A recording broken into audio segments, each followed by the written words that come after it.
The Say Something podcast is brought to you by amomentwithmorris.com and blackblueprints.com. That's blackblueprints with a Z.com. I'm Jermaine Morris here with the one and only Mr. Barry Accius. Peace and blessings, family. As we come together again to bring you an all-new episode of the Say Something podcast. Say something, say something, say something. Where we get together and talk about everything out here in the life, in the world, in the traffic, in these streets. In these cold streets. And it's a little chilly outside. Actually, it's kind of hot, man. The streets is cold. No. Yeah. Definitely. The streets is cold. Bringing you episode number 44. Getting up there. Come on, man. Hitting you with that hammering Hank Aaron. I knew it was going to be Hammering Hank. Yeah. Can't. Hopefully you have a good one for Mr. 45. Hammer time. No, we'll get to him next week. That's going to be a We'll special get to him one. next week. Hammering Hank Aaron. Hammering Hank Aaron. The former home run champion. Official home run champion. I'm going to get there. I said he's a former home run champion by statistic. If you look up, Barry Bonds is the one who's rated as number one. But what Hank Aaron did in the era where, contrary to what you heard, black and white relations was not solid after Jackie Robinson, and him coming for Babe Ruth's title was not well received. Mm-hmm. And Babe Ruth, who had 714 home runs, when Hank got 715, it was all hell was ready to break loose. He went on to, when he retired, it was 755, I think it is. 755. How much did Barry Bonds get? 765? 762. And Barry was pretty close. Yeah, Barry was an interesting story, is because he could have actually probably got 800. Yeah. So had he got blackball. He's a little different on the blackball side. So Barry Bonds, who people want to put an asterisk after his name, though he never confessed nor tested dirty to get the asterisk. He kept bobbing and weaving. The thing about him is that while he was number 3, while he was below Babe Ruth, they were willing to let him slide. Like the pull the curtain back story was, he knew he wasn't going to win a World Series. Like at that stage of his career, he figured that window had closed. All the dirty testing, all the steroid era, Major League Baseball as a whole was willing to let him in number 3. Like, no controversy. We ain't going to come after you. Retire at number 3 and walk away from the game. He more or less said, he gave him the finger.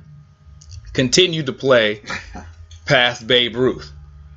They were like, ooh, like it hurt, but we are willing to still just sit down at number 2 because, we're willing to let this slide.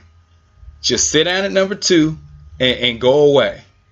Barry gave him both fingers and went for number 1 because he realized he wasn't going to get a World Series. He at least wanted to be the number 1 home run champ. And then he got blackballed. And then that's where they came after him with great vengeance and furious anger. Because he could have had at least 820. Oh yeah, had he just kept playing, even if he just stayed as a designated hitter, 820 easy. Where he's got no other responsibilities but to bat. 820 easy. He could have, but the funny thing about that, when we talk about cheating and we talk about that black dark place that baseball has in that moment, it's so funny. A majority of those guys who were accused, who actually got tested and admitted to steroid use or whatever drug that was, from the Gary Sheffields to even the David Ortiz and Alex Rodriguez, these guys are now some of the premier broadcasters and analysts, right? Yeah.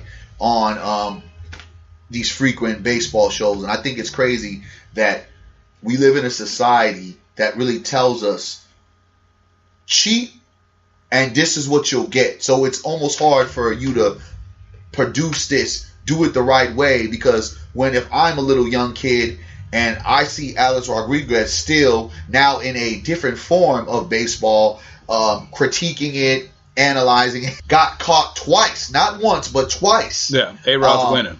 Right, and he's still winning. Got J-Lo on his arm. Damn, he still got J-Lo. He got J-Lo on his arm. J-Lo from Drake. I mean, he's still winning. So how can you tell me cheating or doing the wrong thing is really losing when you've seen these guys prosper baseball is, to be honest with you, is at its all-time high right now as far as with Chicago Cubs winning last year. Now you have the Dodgers. I know baseball would have loved it if they had the LA Dodgers and New York Yankees in the World Series. They don't want that. Would have been crazy. Only thing we're like, they're really salty about the Yankees. I'm salty about that. But yes, so I mean, the old phrase is, if you ain't cheating, you ain't trying. Really. Like, so I mean, the mentality of, you know, and to those baseball guys, you know, that was the steroid era. Yeah, what was the steroid era though? Mark McGwire, Jose Canseco, when he came out on the snitch tip, naming names and diming everybody out. You know, we don't live in a society that demonizes cheating. We look at losers worse than we look at cheaters. Yeah, for sure. Like, I mean, just as a society, if we look at, if you came in second, I'm going to look at you more sideways than the dude who cheated to come in first. 20 years from now, there's not going to be a deflate gate, a spy gate, any of that stuff when in the annals of NFL history around Tom Brady. 20 years from now, when everybody who's of age, who followed his whole career and saw all the different, in almost every season of his career that he started, there was some kind of controversy. 20 years removed, after he's retired, he's a Hall of Famer. None of that will matter. Quarterback of all time. That's it. Period. You know, that's it. Yeah, we don't care about all that stuff. And I think that says something to our society of, you know, you just got to win. Mm-hmm. You know, what we teach in our kids, what we promote through our government, what we policies, how people are supposed to behave. In school, history is written by the winners. Yep. You know, we've got all kind of reports where, like recently now, 2 years ago, they got on the campaign to remove African slaves from history books. We're referred to as immigrant workers. Now they've removed, in some schools, the Trail of Tears for Native Americans. It was more so just like a relocation. Yeah. Like they gradually keep going through removing, you know, because history is written by the winners. Yes, sir. When you're in charge, you can dictate what you want to be taught, what you want kids to know, the narrative that you want people to have. And that degree of there are certain people who use word like oppression. Other people say, to the victor go the spoils. For sure. For sure that. And at the same particular time, the victor goes the spoils. I mean, when you live in a society that shows you ignorance, when you live in a society that shows you ratchetness, when you live in a society that shows you bullying tactics will get you ahead, what do you do as a person trying to do the right thing? Why wouldn't you go that way? Yeah. Why wouldn't you side as what we would call to the dark side, the forces of evil, right? Yeah. Even in a Star Wars movie, Darth Vader looked cooler than Luke at times, right? Yeah. More people would be Vader than Luke. I'm just saying, or Han Solo came off not as a good guy, right? Han Solo came off as a, guy with a crooked past, checkered history, and of course, he was a kind of a stone cold Steve Austin type, right? Yeah. He appealed to the villain, but he also appealed to that good guy in you. Okay. This is our society that we live in right now, man. We live in a society that mavericks are taking over, right? Where you got a president, number 45, aka the pussy grabber, that can bully, talk shit, do whatever you want, tweet like a madman, and almost create a nuclear war with a country that we shouldn't be messing with, right? We live in a society that we see these cheaters constantly getting a second chance to make millions and more dollars, and we just have to accept that. But society will drag you through the mud if you're Common Joe or Mr. Common Allen and you do any kind of crime. They're going to give you the fucking riot act, man. You're going to be sitting there serving 10 years for some petty shit. Yeah, so the question I think that starts to come up is that in this society, for what it is, which is the better way to teach? Is the follow your moral compass, or crime pays? Shit. Yeah. And let's not even let's remove the illegal factor. Okay. Let's just keep it on the wrong. So one thing that came out, there was an 11-year-old girl invented a new lead detection system for water because the people in Flint, Michigan, still have bad water. So based upon she saw what was happening. She lived in Colorado. Like her parents from Colorado. Jean is a little girl though, and she saw the issues with Flint and like how the poor water testing was. So this 11-year-old came up with a new invention to get clean, to detect lead so people wouldn't get so sick, or that you can test it better and preempt it. All those people, nobody went to jail over that issue. Cool. So you've got the Flint issue where all these people now still struggling, still getting sick, lead infected water where, they drinking this stuff up, they can cut their finger and write a note with it. Damn. Like they getting all this lead in their system because people wanted to cut corners and not do what's right. No repercussion. Isn't the governor still in office? I believe so, but there was no trickle down. There was no backlash. You have Puerto Rico, which is a U.S. territory. Yeah. 80% of it still without power. To this day, after was it Hurricane Maria, and all the people in America who decided to make budget cuts and to not allocate funding or resources there because it was going to mess with the bottom line for what they wanted to do. Yeah. Not illegal, just wrong. Yeah.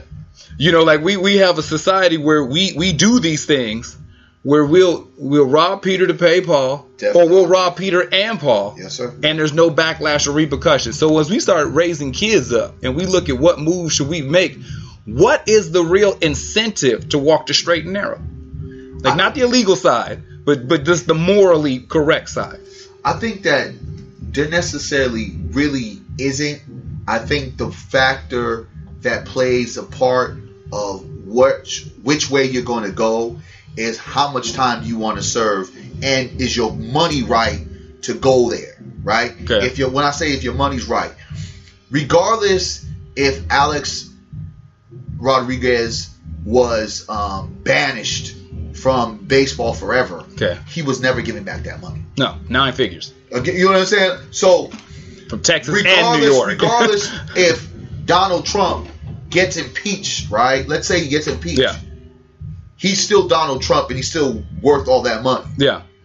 Regardless of how much Lance Armstrong got dragged through the mud, he's still Lance Armstrong and he still got that money. Yes, he doesn't have those Tour de France's, but I mean, at the end of the day, we're looking at it from a lens of, well, everybody was cheating, so that is Lance Armstrong. And the funny thing about it, he's just disappeared. Yeah, he took the money about. He did what you're supposed to do when you get in trouble like that. Right? Just lay low and just play the cut. Just play the cut. He did his little interview, and that was it. He took his little ridicule, and boom. I guarantee you, he shows up several years later, and he's going to be a part of the reformation of cycling, and he'll be broadcasting analyst. He already is. He's got teams under him. Still? Yeah, all you do in that scenario is you fall back, take your name and face off it. But you still have all these moving parts in place. Yeah. You still have all these because people can't be your friend in public. Yeah. But they still want what you have in private. Yeah. So when these people, well, how come so and so such? Yeah, you just fall back. And when people talk about cycling, he is still the standard, cheating or not. When people talk about when you're the whatever of, the Michael Jordan of, you're the Bill Gates of. When it comes to cycling, you're the Lance Armstrong of. It's just, I think that we have such this. And I've said it before. We have we worship these idols. We idolize and love them so much that even when they do wrong, they can't do really wrong in the eyes of those folks that behold. Tiger Woods' fall from grace. It was very tragic, but in the same sense, when he was able to get his feet together a little bit and get back on the golf course, folks were still tuning in, right? Yeah. It's not like still Tiger. Yeah, it's not like we're gonna stop watching Tiger Woods. The only tragedy of Tiger Woods, he's not physically able to play and participate in the sport that he created. I'm not saying created, excuse me, but a sport that he made sure that it became a national prominent culturally relevant sport, because nobody was watching golf until Tiger Woods. I mean, people was watching golf, but it wasn't the way the new millennium. He opened up markets, and because he took it to a global level, right? In a sense where globally folks really cared about golf. Yeah, he changed branding for the sport. Nike Athletic Fits for golf wasn't there. ESPN wasn't covering golf Not like that. Not at all. He opened up a whole black and brown market for golf. Oh yeah, Nick was an out explosion there that they golf had to see. It was really possible. Yeah, because this country, because we celebrate winners. Because had Tiger come out and won 3 tournaments in a row, like say he was hot again, all that other mess was out the window. Well, nobody cared no more. So in retrospect, when we think about it, from scrutiny to some bad press, a few eggs, a few death threats, a few memes, a few big jokes where you're the butt of it. Yeah. Honestly, it's still kind of worth it in the end of the day, because these people that we're talking about, they still are winning. Yeah, I said Tom Brady 20 years from now, none of this comes up again.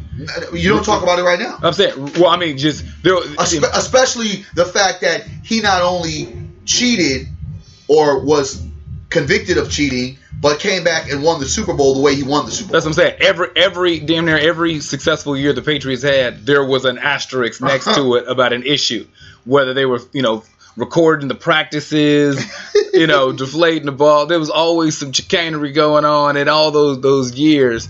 But as long as you win, it evens out. And I think that when we are in a country that is not based in morality, and so we're in a country that's based on the winner. And so you can look at historically from before this was the United States of America, colonization is winning. Yes. I showed up. I took what I wanted. It's almost like when people who get mad at coaches for running up the scoreboard. Mm-hmm. If you don't want me to keep scoring touchdowns, stop me. Yep. If you don't want me colonizing your region and your people, stop me. Yep. If you can't stop me, shut the F up. Yep. And that's the baseline for this country. Mm-hmm. That's the baseline for capitalism. I'm winning. And if that means that's the expense of you, so be it. So when do we, as African Americans, blacks, whatever you call it, it was so funny. This is just on my mind. I had I was doing the African marketplace every first and third Saturday of the month, by the way, 2251 Florin Road. And this black woman. Sacramento, California. Yes, indeed. For those who are listening locally. This black woman comes to me, and I have this black icon shirt, right? And she gives me this whole education about black folks and Moors and all this other type of stuff. We're not really. I said, I get it, and I explained to her, this is the reasons why, and she just was breaking it down. Well, you should do this for your shirts, and I was looking at her, and the only reason why I was looking at her, and I know this is totally kind of off what we're talking about, but I just find it when it kind of ties into. When are black folks going to make that move to become winners, right? Okay. Here she is telling me this treatment about Moors and what we need to do, not call each other these certain things for this. Who do you think she had on her arm? She had a white man. Okay. Her white boyfriend, white husband, whatever. And I just got to look at her like, okay, thanks for the advice. It always seems like we have to attach ourselves with something that's winning, right? Okay. In the sense of, right, you're saying all this good stuff to me, but okay, well, let's struggle and let's get together. And sister, why aren't you with a black man so you can struggle together to make that win?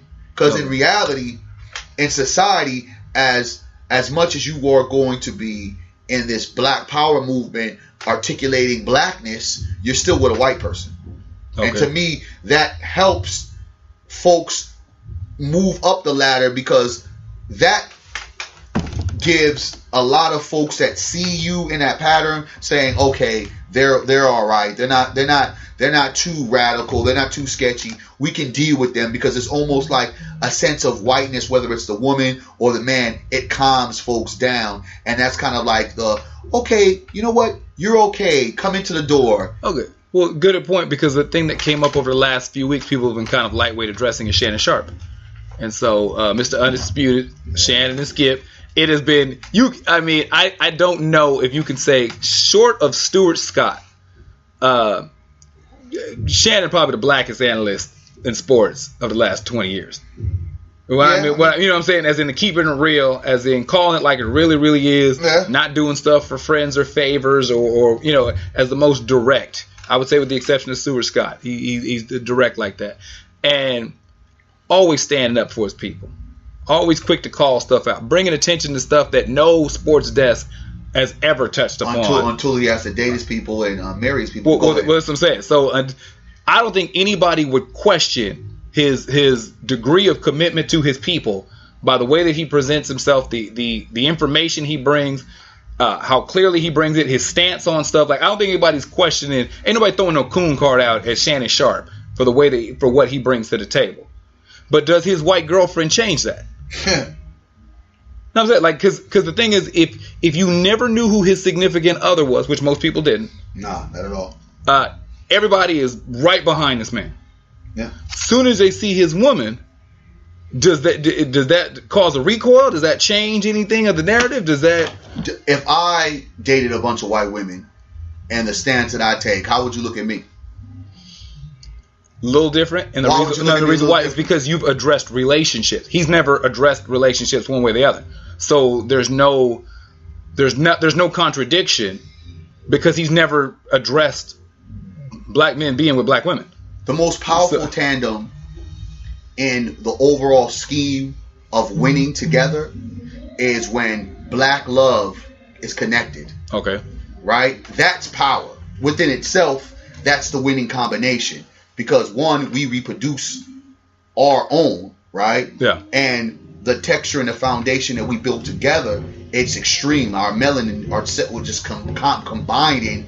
It just creates that fantasy, that glow, that energy. Okay. It's just a beautiful thing when you see it, when it works. It's nothing like it, right? Okay. So again, it makes white people really uncomfortable. Like, functional black folk that stay black, that's not assimilating, not motivated by being under this white ideology of how we're supposed to behave and how we're supposed to act. This is a fear factor to get some black people, a couple that kind of got it together. I had a meeting about cannabis the other day, and when I saw this nice, beautiful black couple walking in together, I'm like, yes, that's about to be a franchise right there. In sync, coming to figure out how can we get some skin in the game in this business, right? Yeah. Okay. When you have a black man, a white woman, black man, and folks do whatever they want to do. I'm not trying to knock anybody. Yeah. It is what it is. How do you really have these real conversations about race and what you're going to do for your children? Like, is there a more dominant side? I mean, like when you see in all of these things that's happening in front of you, I mean, your white wife or white husband, I mean, regardless of what they feel in nature, doesn't mean that their family feels the same way. Yeah. Right? So point in time a decision has to be made. It's very combustible in a way to where something's gonna have to give. Where with a black couple, it's like, y'all know we public enemy number one together. Yeah. And if they gonna come get you, they gonna come get me. Where almost it's like, well, hey, with my white partner, leave me alone. Yeah, we'll give this Negro a pass. Go get the other ones. Yeah. So I mean, I get that. Does that in any way? I guess the better question is delude the strength of the message or the validity of the statement. Like because like I said, let's go back 3 months before his significant other was ever a question or to anybody. Like I said, no one was questioning Shannon Sharpe. You know what I'm saying? But then his woman come out, and then he's always shooting his shot at Nicole Murphy while you're on air. But I mean, because when we talk about coming together and we talk about siding with the winners, is that necessarily a factor? Like, I mean, because I heard all these different narratives about him specifically. Let me move on past him. It's not just about this man particularly. They were like, oh, well, he's dark skinned, so he must have dealt with the backlash of black women saying he was too dark. So he like creating a whole psychology to how he ended up with girl. He's a black man who's a football player. He has a lisp and he's dark skinned. I don't think he's going to have a problem. right? I'm dark skinned. Yeah, that's what I'm saying. Like, I don't have football money. You know what I'm saying? I know I have a certain charisma. Thank you for my father and my granddaddy to bless me with some good looks, right? Yeah. But also, I'm well put together at the same time. Besides just, okay, you know, he's a good, decent looking guy. I have some substance behind me, right? Yeah. That kind of creates that package. And being a self-made man is always a winning piece to the puzzle. Yeah. But again, actions speak louder than words. I get worrisome when I continue to hear Negroes talk a good game, but not put no skin in the game. So I would love to see the track record on what he's actually doing for the black community. Because it's one thing to speak out loud, and it's awesome. But white supremacy is so tricky that why not do something that's innovative? Why not do something that no one else is doing? Why not do it with a guy like Skip Bayless that folks would probably think, right, that he's going to come from an angle to where, oh man, this is a racist prick, right? When in reality, he's a guy that's very thoughtful, and you know, he's a very smart, intelligent white guy. Yeah. So he doesn't play that card, but he gives this guy enough of a space to give a platform so black folks can really believe, just like you said, that, man, he's really speaking upon our issues. He really feels us. He really knows what's going on, because no one else is going to do that. So that becomes a reason why you tune into that show. Yeah. Because it's a difference, right? It's a different format. It's like, all right, he is saying all these powerful, radical things, but guess what? At the end of the day, we know he's still tame because he got a white woman in the chamber. Okay. So in the reality is like, man, this guy's saying all this powerful stuff, but it's just like when you see folks put a whole bunch of stuff on Facebook, and we've talked about this all the time. I'd rather you show up than put one thing on Facebook about what you're talking about, what you want to do, what you're going to do, or what you're trying to do. Yeah. I'd rather you just show up and just do it. There's a lot of Facebook soldiering, keyboard revolutionaries on Facebook, and the thing where folks, they see me and they see the work that I'm doing, they see the work that you're doing, what they can say, especially for me, because I'm very heavy on social media, advocating and pouring out my libation to the family on, you know, social media, whether for good or bad. Folks say, damn, he does not only talk it, but he walks it. Okay. So you can see both intertwined. Shannon Sharp, I would love to see the books to see what is he really doing to actually propel the black community. We're not talking about these foundations that, you know, you're getting this, you're getting that, but what skin in the game are you really doing to exercise in some of the philosophies and ideas that you're expressing on air? Okay, so what about the argument of, let's just say it is a question of, one of the biggest things they always say about Puffy, Sean Combs, is that in order to stay relevant, he always has to stay next to something that's hot. Like that's how he stayed in the game for so long. Let me just stand next to some fire. Let me bounce from Big. Let me hang out with Usher. Let me do this with Chris Brown. Let me be next to Future. Let me just be what's next to what's hot, and I'll always stay warm. What if it is to a degree a case of that? Because if you look at where we are throughout this country and this society, is that we're basically a day late and a dollar short on most major moves in this country. Like we're timid when it comes to stock market and investing. Yeah. We're scared to trailblaze when it comes into a new take advantage of cannabis stuff you're talking about. So the cannabis game that has made multimillionaires over the last 24 months, and that it's sprouting up everywhere, and that there are all these major moves, all the mess that black folks have been going to prison for the last 25 years, they're making America's newest millionaires. We're so timid and scared to be a part of it. We need to make sure we approach a lot of things in this system like the swimming pool. Man, I'm going to stick my toe in.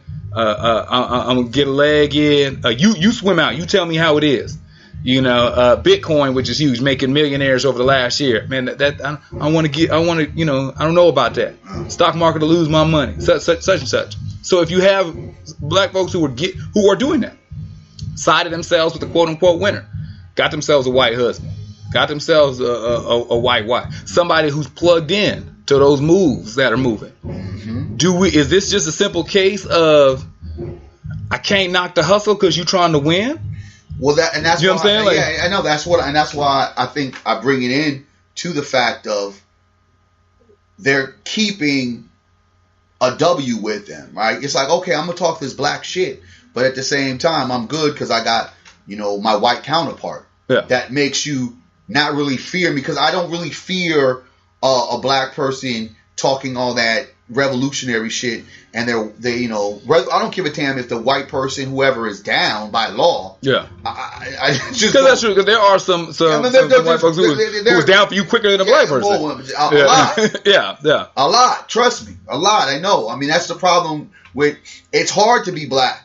In a lot of reasons, in a lot of ways, because you just sit there and you shake your head and like, man, it's quicker for me to get 10 cents from a white person that doesn't know me compared to getting a few pennies from black people that have known me for 5 years. Yeah. So, you tend to have that issue, but at the same time, the only cultural relevancy that I see for that black and white couple is that it's almost a survival tactic. It's almost like, okay, here is my piece of, I am going hard for my black folk, but I'm still cool because I got a white person. Because you see me, I'm Shaka Zulu out, and then I got my black goddess queen. It's almost terrifying coming down the street, right? Okay. But if here I am, Shaka Zulu out, but I got Megan Ryan with me, you're gonna be like, you know what? He has a side to him. Think about who that was for a second, Meg Ryan. You know what I'm saying, right? Took me a second. I was like, who? You're Private Ryan and all that shit. You have a side to you that, well, you know what? Maybe he is someone we can talk to, sit down with, break bread with.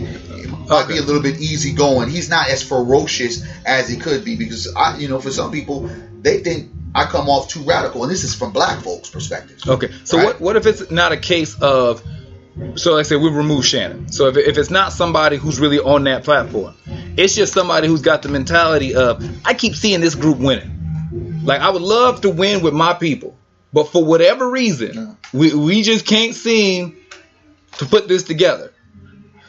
And a lot of times we can't. And so I get with the winning team, and now I'm prospering. Yeah, you're prospering, you're winning, and like I said, it's a covering. It's a covering. It's a shape of, they'll bypass the black and white couple to go ahead and take out the all black couple. I mean, society has become more acceptance to at least a black and white couple compared to a black and black couple. Like that, to society is still going. You don't see those images all the time on TV. You'll see now the multicultural. I mean, some people were, flipping out because of the Cheerios commercial, and some old crazy shit like that, and that there was a black Jedi in Star Wars, what I mean? But then there was a woman in playing the lead role, and then when you have shows like Walking Dead, which I enjoy watching, and they have the main character is now with one of the other main characters, black woman. It's almost more society accepts that. They could have easily just kept it on a basis of black couples. They had a black couple. They killed both of them. Right? So I think that it still gives you that element, like, okay, you're all right. You can be with us compared to let me kind of watch these Negroes. Okay, they're still in tune with. So what about us? So remove the other group. So amongst just our people, do we even care like this? So if Reggie gets with solid brother Reggie gets with Tina, a white girl, for whatever reason, and by sheer virtue of that, Tina's family comes from not balling, but solid. Yeah. She's got a family that can help them get in their first house. Pop says that, there's gonna be some real estate passed down. There's gonna be some life insurance. Like hooking up with Tina, big picture is a come up. It's bigger. That's not why he got with her. It's better than hooking up with what's it called, Antoinette, right? Yeah. So Antoinette. So by only name I could think of. I get what you're saying though. So where are we at? So forget what they think about us. Do we even still give the side eye? Like, because hell yeah. Well, no. But hear me out. So do we give not the chef that, oh man, there he is, he got a white girl. Go ahead. But do we give the side eye more to the dude who gets a white girl and he just all of a sudden prospers and come ups than the brother who does the shady immoral activity for his come up? I think the Negro gets a side eye for basically either or, but I really think that there's not really a lot of Negroes that are thinking the way you're thinking of getting Becky and coming up on Becky. That's what I'm saying. By sheer virtue, he just did. He wasn't planning on it. He just ended up. I don't even think that even happens because I've seen a couple brothers. Yeah, there's a couple brothers, but a lot of brothers, the unfortunate, like, see, the black man who's rich gets a white girl. It's like, okay, you were already rich. You could have got anybody you wanted, to be honest with you, in virtual reality. A lot of black guys that I've seen, it's almost kind of like you're getting the worst of the stock when it comes to the others. You're getting you couldn't get the prime real estate. You got, you know what I'm saying, the hood property that's in demolition, right? They're not getting because I think that folks would probably applaud it and be like, yo, do your thing, because they're looking at it as going to be a come up. As long as you go ahead, bring up whatever you getting from them, bring it back home, we ain't got no problem. But Negroes ain't doing that. They damn near trying to turn whatever person they have out to be the same caliber as them, and sometimes that caliber ain't always that good. So I don't think that a lot now. When I used to see it, it was kind of different, but lately it's almost like, man, these guys are just going out and getting whatever. You know, it's not getting thoroughbreds. Like me and my boy, he just was with me this past weekend. We were like, we call ourselves the first white girl slayers because we dated a lot of white girls. We dated a lot of white women. I mean, back in the day, I had a lot of white girlfriends, and we had top quality white women. Yeah. Shouts out to all of them if they're listening. You know, we had top quality A1. I'm really rich homes, the whole bit. A friend of mine, his mom used to tell him, he said, "You supposed to get you the white girl that the white boy wants." Okay, right. That's what his mom used to say. You're supposed to get the white girl that the white boy wants. But I mean, I'm seeing these images now, and it's just like, come on, man. And that's not to say that I don't have white folks. I got white friends and stuff like that, because I mean, it is what it is. I treat people as human beings. Yeah. But in reality, I understand this whole race play and how it moves and how it goes. I feel more comfortable being with a black woman. I rather reserve my energy, my thoughts, my kindness, my heart, you know what I'm saying, my love, my joy, my pains, my fears, my accomplishments with a black woman. That's just me, though. Yeah. You know, I think there's so many beautiful women in just the black sector, from Carmel looking, from dark, from light skin, the whole bit. It's like coming into an ice cream store and just don't know what flavor you want to pick. Yeah. But that's just me. But I always will say to the young brother, see what you like, see what you need, and I do that. I'm happy that I went through it in a moment where I could kind of be free will with what I needed to do, and society didn't create this perplexed motion of you have to be with this person. You know what I'm saying? Had I fell in love with a white woman, I would probably be with a white woman, but it never happened like that. Yeah. You know, I fall in love with black women, right? And I'm okay with that. But again, looking at it all from a picture view of what we should do, I'm not going to berate the brother or the sister if that's what they do. Yeah. I think that we fall into this trap of trying to critique, and then not really get down to the business. If that's what you're doing, all right, that's good for you. Yeah. What are you doing about building and the empowerment? Because if you still with that, then let's work on that. And what I say again, opening the books to seeing what a lot of these so-called mixed couples do that helps create a change, because your responsibility is still to help change and empower the black community. Yeah. So if you decide to now, I'm dating someone outside my race because I don't want to have to deal with all these issues, Negro, you still black. Yeah. At the end of the day, for anybody that's doing it, and that's the only thing that I can critique, that, okay, you dated that because you want to talk black, but then when it's time for you to just kind of scale back, you can scale back. Okay, well, here's a question. Is that brother or sister worse than the person who's with a black person who does the same thing? Like, I think it shines more light if you're black with somebody who's white to look at, well, what are you doing for the community? Well, I don't believe that you about it like that. Do we say anything to black people who are with black people who still don't do anything for the community? I say a lot of shit to a lot. You know what I'm saying? Yeah. I think it's even worse because in the reality, when you break down all that we've gone through, all we've been through, it's almost a catch-22 because a lot of the stuff that we have gone through, we can get ourselves out of because we have multiple millionaire people that are of color, right? Okay. We have multiple folks that are in city council, that are mayors, that are governors, public officials. We have major CEOs. And we have definitely a whole bunch of scholars that are making monies off of the disparaging or the oppressed ideas that black people have in their mind, or just the oppression that America has conflicted on black folks on solutions, remedies, and ideas, making money. So here we are still in the same place, not moving nowhere fast. Yeah. Education still screwed up. Mass incarcerations all over the place. Killing ain't gonna stop. Okay.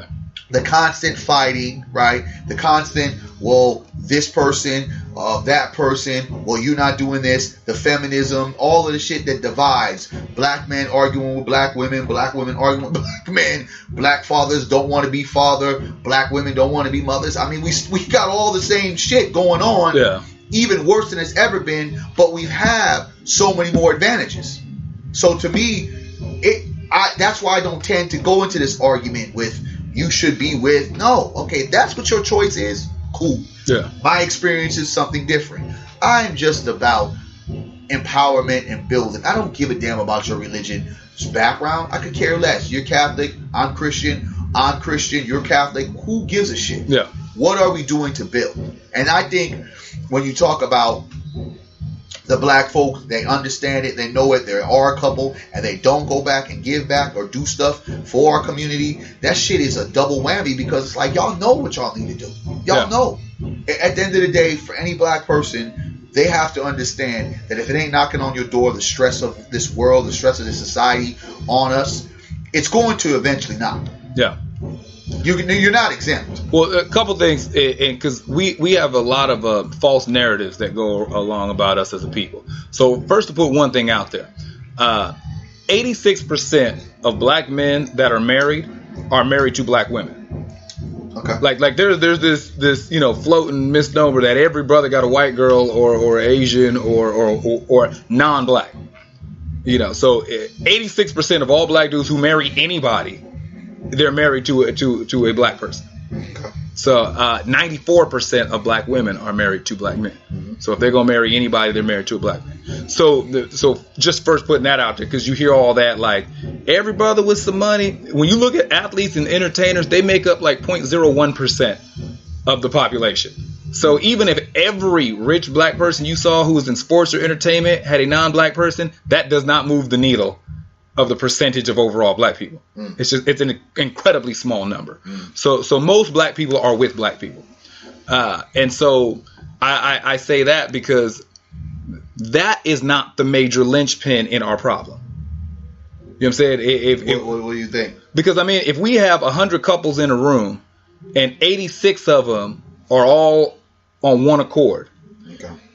If there's dysfunction or if there's problems, it's not the 14 other people. You know what I'm saying? Like, they're not the reason why the 86 couples are having problems. Okay. So they may come through and maybe instigate something or mess a little bit tweaking, but that's an in-house issue. So for the lack of the not building, the not growing, it's not the small percentage. Okay. That's what I mean by that. So it's not because we're not moving because Halle Berry got a white dude. It's not because we're not moving because Shannon Sharp got a white girlfriend. We're not moving because there's some dysfunction going on. And kind of like I was talking about, like we're scared about a lot of stuff. Yeah. And we have a history to be fearful. Very fearful. When it comes to getting involved in the system and really getting in a system which was based off of, that's almost like this family that lives across the street became prosperous by whooping your family's ass for generations.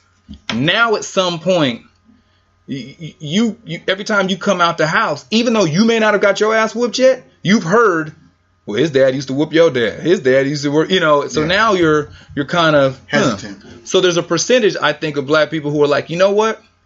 I might be better served befriending the people across the street.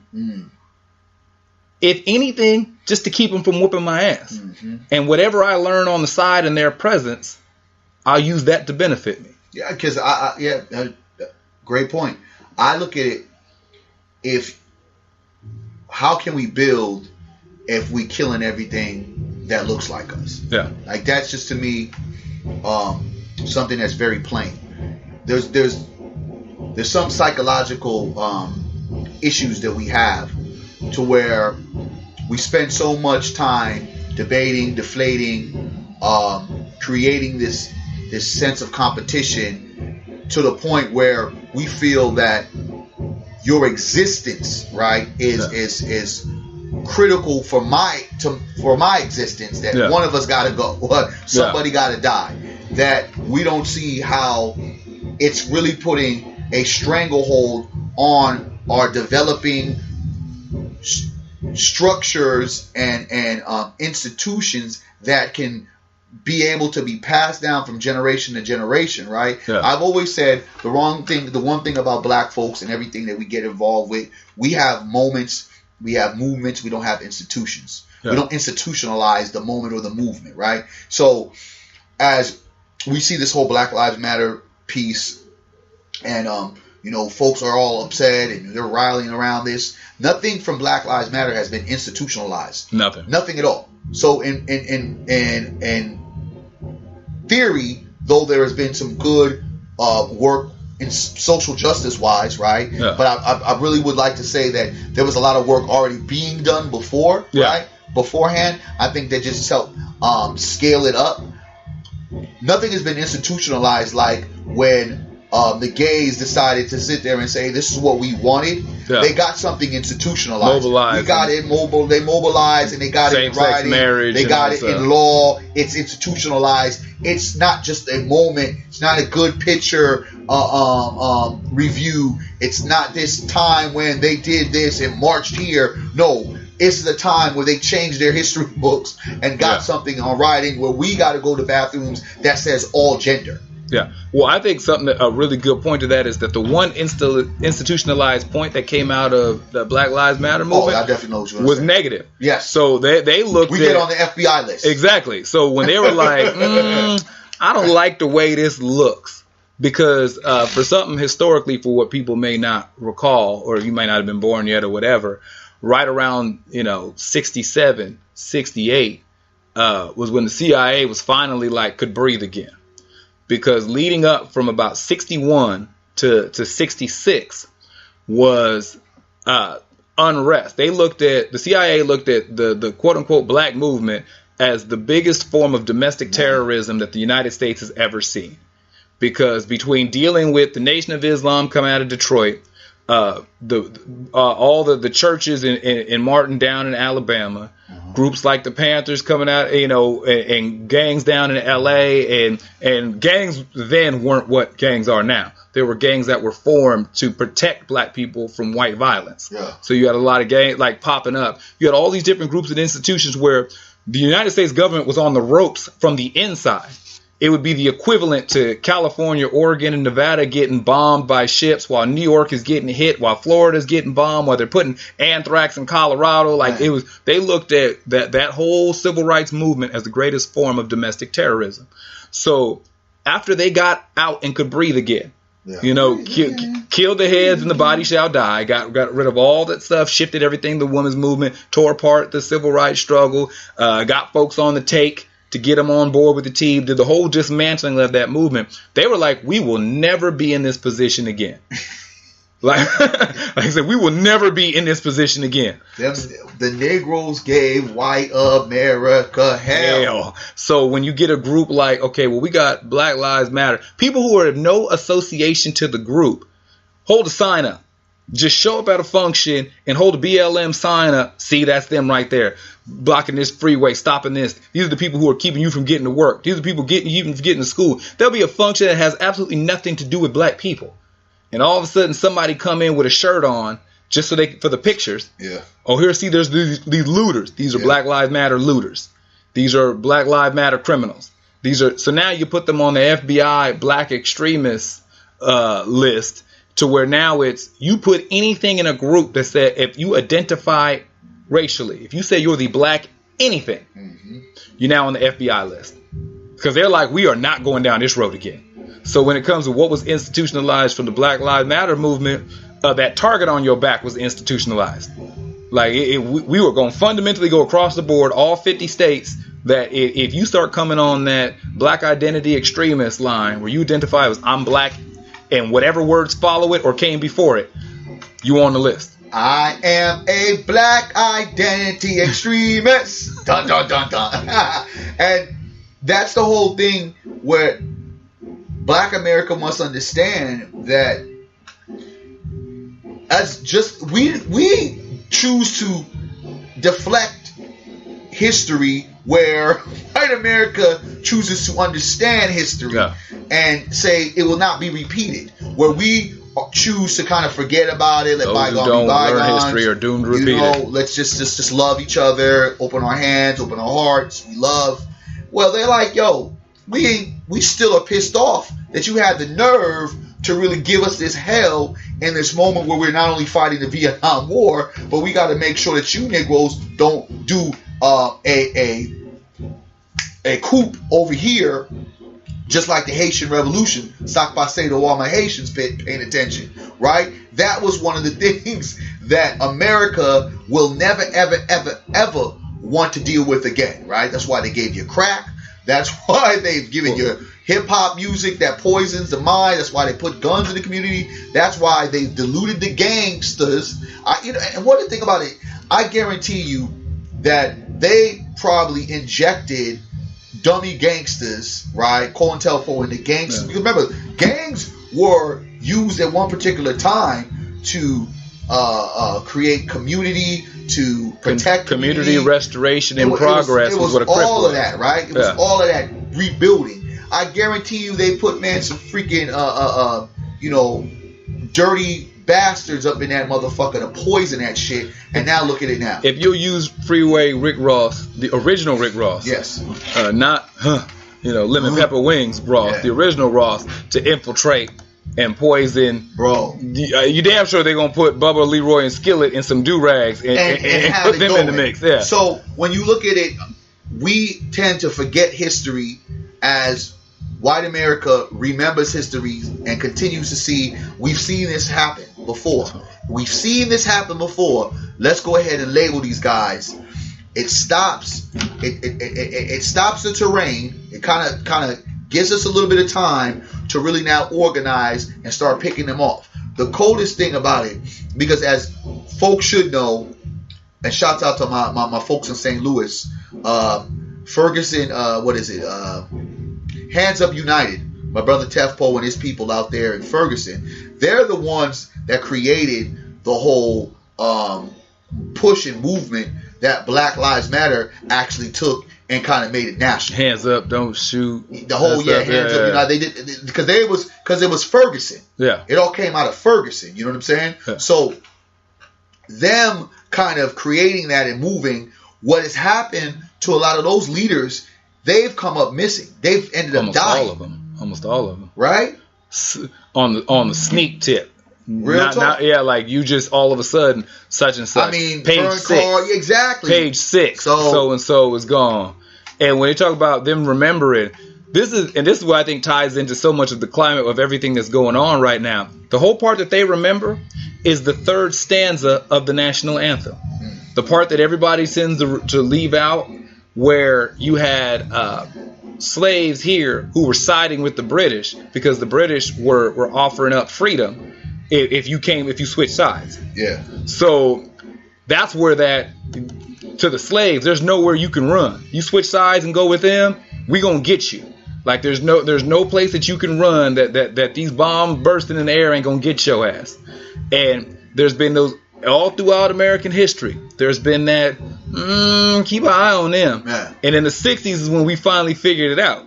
They're like, oh no, they came too close. Yeah. Nah, son. Like we've been paying attention. We've been, that's also why your history is not taught to you accurately. Yes. Because if you saw that it kept coming in waves of where there'd be oppression against black people would start to figure it out, start to come together and make a move. Yes. And each wave that kept happening, the move kept getting greater, and the movement kept getting greater. And they're like, these guys are inadvertently figuring this out. So let's if we leave it the way it is, they are naturally going to wave up and wave out of some of this. So we actually have to be proactive and making sure that they don't. Teach these Negroes they ain't never done anything. Don't tell them about any of their successes. Don't tell them about any of their greatness, any of their inventions, any of their prosperity. Teach these Negroes that everything they've done, we helped get them to do it. Oh yeah, we saved them. We gave them opportunity to do it. That's the greatest way to block a person and to make a person think, I got to date the white person. I got to go through you. I have to be with that white person because I will be accepted by society. Like, so, when you think about it, it's the greatest ploy to erase folks out of the history books. When we did our, and shouts out to both of us for doing our financial empowerment summit on another beautiful number three. Pat on our backs. Thank you. We're really working and doing it. Boyce Watkins, we're waiting for you to come back. So we'll talk about that later. But how powerful it was that we introduced our young kids to entrepreneurs that were black. Yeah. But how sad that they had information and they really truly believe that it was the athlete and the actors that were to the most richest folks. Yeah. Where, of course, Oprah was there and a few, but the richest guy was an African man. Yeah. That was doing all type of entrepreneurial things that our kids was like, dude, I would have never thought and never believed that. Yeah, when you don't tell somebody about their successes, you don't tell them about the greatness that they come from, they believe that they come. If you take somebody that you come from sub or mediocre, then you think that, well, if I fall into sub or mediocre, I'm fine because that's all I was supposed to do anyway. When you introduce somebody who like, no, you come from inspired minds, creative geniuses. You come from everything that you're taught that came by way of something. They'll teach you about the famous Greek philosophers. Well, every famous Greek philosopher you heard of got their information from Africans. But they'll give you we learned it from here. We're not going to explain to you the Alexandria Library. We're going to tell you about the person who got the book from there. We're going to sit there and talk about all this. We just going to keep funneling it through here. And that everything you did, you got because of us. You create something, great. Let me get that from you. I'm going to put my name on it. Let me get that from you. Yeah, he might have did that, but he was only able to do that because I let him work under me. So he watched me do something, and that's why he did it. Yeah. Everything that you do is your virtue of winning had to be from my system. That if you were outside of my system, you wouldn't be ish. But so everything that you do under my umbrella, I'm puffy. I'm just staying next to what's hot to stay warm. So as long as you just next to me, everything has to come through me. And I think that that's where we do ourselves, our children, our community a disservice, where we don't take the time to learn about where we come from. Don't take the time to learn about what accomplishments we have done, not only going back centuries, but in recent history. Yes. The stuff that the kids were learning about entrepreneurs and about businesses and inventors and stuff. Yeah, some of that stuff predates 100 years, 200 years, but they're talking about some of it in the last 20 years, the last 15 years. Major moves being done globally by people who look like them, whom they'll never hear about in major media sources, classrooms, or probably their parents. Yeah. So I think that as we're out here and we're talking about, who's a winning team or who we need to be by, it's been said for a long time, all we need is us. So all we need is us. So I think that if we can get more on the idea of addressing the wrongs that we see, but also celebrating the rights that we've done, I think that we'll be in a much better position and something that we can identify, that we can speak to our young folks about, to each other, and something we can say something about. Say something. Say Something podcast. I say something about black love, man. There you go. Where can folks find you online, sir? Barry Accius, Facebook, Barry Accius, Twitter, and at Team Voy, Instagram, and blackblueprintswithaz.com. Jermaine Morris on Facebook. Every other social media platform is at JMorrisCEO. Special shout out to a genius mind himself who just passed away. Just award winning. He was a genius guy. Groundbreaking. Aside from just being Benson, actor Robert Guillaume passed. Yeah. He's most notably for well, depending on how old you are, your bracket, you remember him from Benson, or you may remember him from Soap, or you remember. Yeah. I remember like one of the more powerful things I remember was Lean on Me, where he was Joe Clark's best friend, whatever, and because Joe Clark did that whole big thing. He's like, I'm the HNIC. Yeah, when he got mad at him, he's like, and contrary to what public opinion might be, I'm the HNIC. Robert Guillaume passed away. He would be greatly missed. If you are young and don't know about him, look that man up. See some of his work. He was the first black man to get the starring role in Phantom of the Opera. This dude was his theatrical skills was deep. People may know him from TV or movies, but on his theater game was the same. You really are feeling that. I was an English and theater major for a minute too. I've had many lives. Yeah, you might need to write a book though. Okay. I got a few of them in the works. But I'm Jermaine Morris here with Barry Accius. Yes, sir. This is the Say Something podcast. And until next show, holla. We'll holla at you later.